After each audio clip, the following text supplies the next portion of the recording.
J'aimerais maintenant inviter Madame Diane Matt, coordonnatrice de la Clé. Coordonnatrice, c'est correct?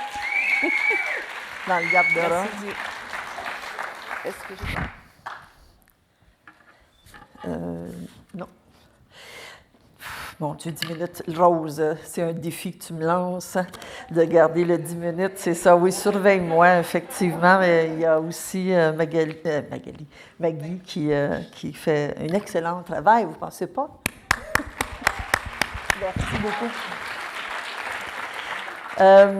Je voulais aussi, je me rendais compte que dans la liste, on a oublié, la raison pour laquelle on a nommé les groupes de femmes qui ont été nommés tout à l'heure, c'est que la concertation des luttes contre l'exploitation sexuelle a organisé, conjointement avec la Coalition des femmes pour l'abolition de la prostitution, une fin de semaine. On ne travaille jamais assez. Hein? Les féministes, c'est jamais... Une soirée, c'est jamais assez. On a organisé toute une fin de semaine de réunions avec des groupes alliés abolitionnistes à travers le Canada et avec certaines de nos invités internationales. Et je ne peux pas vous dire combien ça a été enrichissant pour chacune d'entre nous et il nous a permis effectivement de constater l'importance de se parler entre abolitionnistes, de se parler entre femmes qui interviennent au quotidien pour changer le monde, changer la vie des femmes et faire en sorte que la prostitution devienne une chose du passé.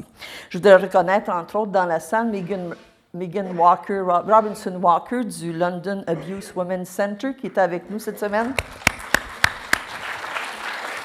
Et également Mélanie Sarouano du regroupement québécois des CALAX, qui est le regroupement des CALAX, c'est les centres d'aide et de lutte contre les agressions à caractère sexuel du Québec. Le RQ CALAX est au Québec le premier groupe féministe qui a clairement pris position pour l'abolition de la prostitution comme une forme de violence envers les femmes.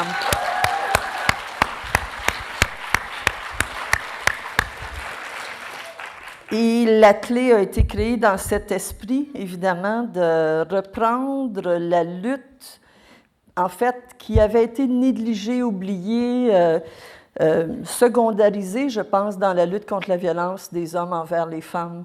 Et c'est une des raisons pour laquelle, moi, avec d'autres femmes, on considérait que c'était important de créer un organisme qui ramènerait de façon très pointue cette question-là sur l'avant-scène de la discussion féministe, mais beaucoup plus largement sur l'avant-scène de la scène québécoise et canadienne en s'alliant avec des groupes du reste du Canada.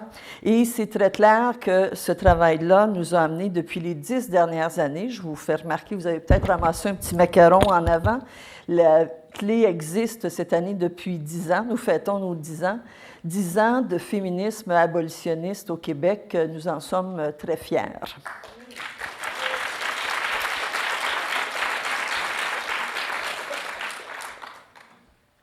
Vous avez sûrement entendu aussi ce soir et remarqué que nos termes, nos pratiques ne sont pas toutes les mêmes.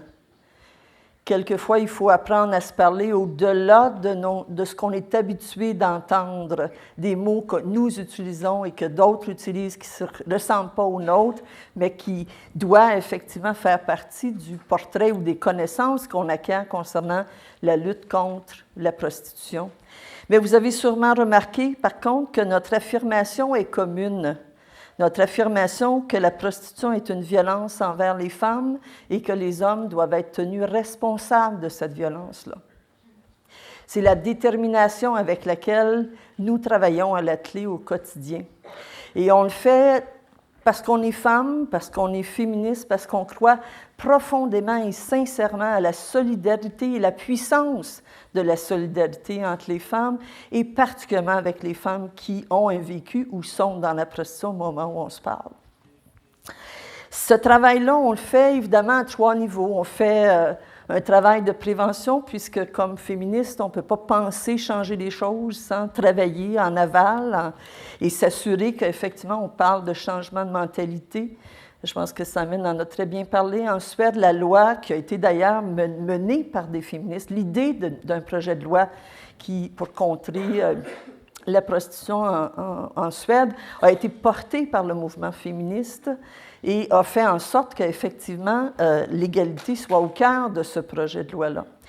Ce travail-là, donc, de prévention, doit permettre de remettre en question les préjugés qui existent sur les femmes dans la prostitution, ce qui amène les femmes dans la prostitution, mais surtout, je dirais, doit permettre de remettre en question l'idée que les hommes doivent avoir le droit d'avoir accès au corps et à la sexualité des femmes en tout temps et à n'importe quel prix. Et je pense que c'est le travail de prévention, la compréhension la plus centrale, si on peut dire, du travail que l'atelier veut faire. Le deuxième travail plus important, en fait, il fallait que je les mette 1, 2, 3, mais je les mets dans une suite logique aussi, puisque si on réussit notre travail de prévention, on fait que des femmes n'arriveront pas dans la prostitution. Le deuxième travail le plus important qu'on fait, c'est le travail auprès des femmes. L'atelier, depuis seulement 2008, dans le fond, a vraiment une équipe qui travaille au quotidien à rejoindre des femmes et à ouvrir les portes pour que des femmes puissent dire « j'ai été prostituée, je suis dans la prostitution, j'ai besoin d'aide, je veux qu'on m'aide à sortir, je veux effectivement qu'on entende ma parole ». Et ce travail-là nous a amené, effectivement, au fil des années, même si ça peut paraître un petit chiffre, mais pour nous, en fait, pas juste pour nous, pour l'ensemble des femmes, c'est un énorme chiffre. Nous avons, au cours des 5 dernières années, plus particulièrement, réussi à accompagner, on accompagne dans certains cas encore plus de 500 femmes dans la région de Montréal et un peu plus large, en fait. Et c'est cette parole-là, vous avez entendu ce soir Rachel Moran, je vous invite à vous procurer son livre, c'est vraiment une merveille et je la remercie vraiment pour le travail qu'elle fait, mais aussi pour sa plume. J'ai hâte de voir la traduction, parce qu'elle a une plume extraordinaire en anglais, celles et ceux qui peuvent le lire en anglais, je vous invite à le faire. Cette parole-là, ce travail-là pour faire en sorte que on crée des lieux, des façons, de toutes sortes de façons, en fait, de créer des ponts entre les femmes, particulièrement entre les femmes qui sont parmi celles qu'on méprise souvent le plus, qu'on marginalise le plus. Je pense que c'est une responsabilité sociale de le faire, mais c'est encore plus une responsabilité de toute personne qui croit à l'égalité sociale, toute personne qui croit au féminisme, toute féministe devrait refuser que les hommes prostituent des femmes.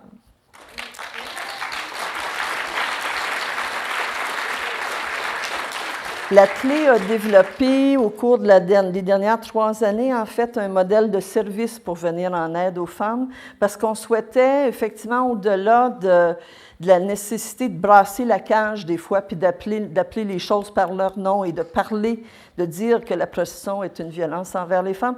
On sait bien que pour toutes sortes de raisons, Rose en a nommé, les personnes n'ont pas cette compréhension de l'impact de l'existence de la prostitution sur l'égalité entre les femmes et les hommes, sur l'impact de la prostitution sur les femmes individuellement.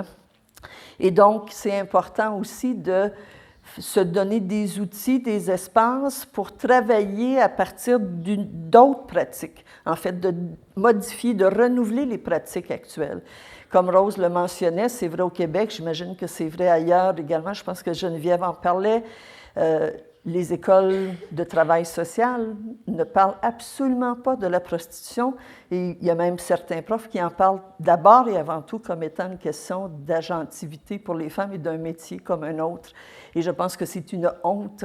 C'est une honte que l'université serve à reproduire encore une fois, je sais qu'ils le font sur d'autres sujets, mais à reproduire encore une fois des mythes concernant la vie des femmes et permettent et perpétuent en fait le danger que représentent les hommes pour les femmes dans certaines situations et particulièrement dans la situation de la prostitution.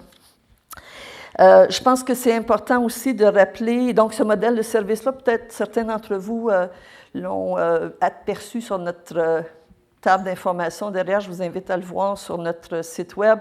Ça se veut aussi une porte ouverte parce qu'on est dans une année où on a à mettre en application une loi qui est très imparfaite. Entre autres, surtout le défaut d'avoir été mis sur pied par un gouvernement conservateur et ne pas avoir été porté par un mouvement féministe vraiment puissant, bien que la Coalition des femmes pour l'abolition de la prostitution et d'autres groupes qui sont ici ce soir ont fait des pieds et des mains pour faire ce changement de loi-là.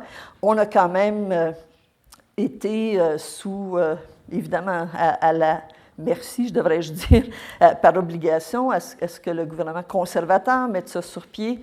Et ça a fait en sorte qu'il y a un maintien de la criminalisation des femmes, même s'ils l'ont réduit, mais on maintient présentement les policières à travers le Canada pourraient avoir la possibilité de criminaliser encore des femmes qui sont sur la rue devant certains lieux. Et pour nous, c'est inacceptable, on doit changer ça. Mais il demeure que pour la première fois, on a accepté au Canada et au Québec que la prostitution est d'abord et avant tout une question de rapports inégaux entre les femmes et les hommes. On a reconnu que la prostitution est un crime contre la personne. Et à ce titre-là, pour nous, criminaliser l'achat d'actes sexuels est vraiment une nécessité. Et là, je vois Maggie qui bouge. Je n'aurai pas le temps de passer à travers tout ce que je voulais dire, mais je vais quand même, j'ai encore quelques instants tout de même. Ah, OK. Je pense que ce qui est important aussi, puis c'est une des choses dont on a parlé en fin de semaine, c'est de bien comprendre que la loi n'est pas suffisante. Aucune loi n'est suffisante. Simon parlait de sa fusée de Tintin qui était basée sur 3 piliers, effectivement. La reconnaissance que ça nous prend une loi qui criminalise l'achat d'actes sexuels, ça nous prend une police qui applique cette loi-là et ça nous prend des changements sociaux qui permettent aux femmes d'offrir de vraies alternatives aux femmes. Et c'est pour ça que je vais vous nommer, je vais prendre le temps quand même, de nommer trois éléments particulièrement auxquels il faut s'attaquer comme féministe, comme société. On est à la veille d'une élection fédérale, on a des choix à faire. On doit effectivement travailler au quotidien et exiger de plus en plus que notre gouvernement, que notre société prône et agisse pour offrir une réelle autonomie et sécurité économique pour toutes au Canada et au Québec.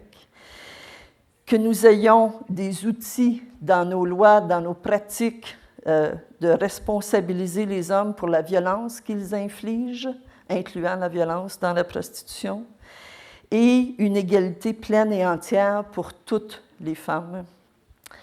On doit effectivement permettre au mouvement féministe, plus particulièrement, de réaliser et de faire le travail que nous faisons depuis, pour certaines, depuis plusieurs années, et de soutenir effectivement un mouvement féministe fort et indépendant est absolument nécessaire. C'est particulièrement troublant dans cette période d'austérité où on coupe de partout et on coupe en général beaucoup dans les services qui concernent les femmes et dans les services ou les groupes qui permettent aux femmes de trouver des alternatives et de trouver la solidarité dont je parlais tout à l'heure.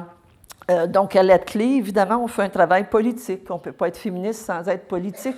Et on fait un travail, si on veut changer le monde, on ne peut pas le faire juste en faisant, j'étais pour dire de la dentelle, mais ça serait péjoratif parce que ça peut être très joli et intéressant faire de la dentelle, mais on ne peut pas juste non plus se baser strictement là-dessus. Si on veut des changements en profondeur, si on veut plus de justice pour les femmes, particulièrement pour les femmes dans la prostitution, si on veut offrir plus aux femmes que la prostitution, il faut se serrer les coudes et il faut faire des choix sociaux, des choix féministes. Merci d'être là ce soir.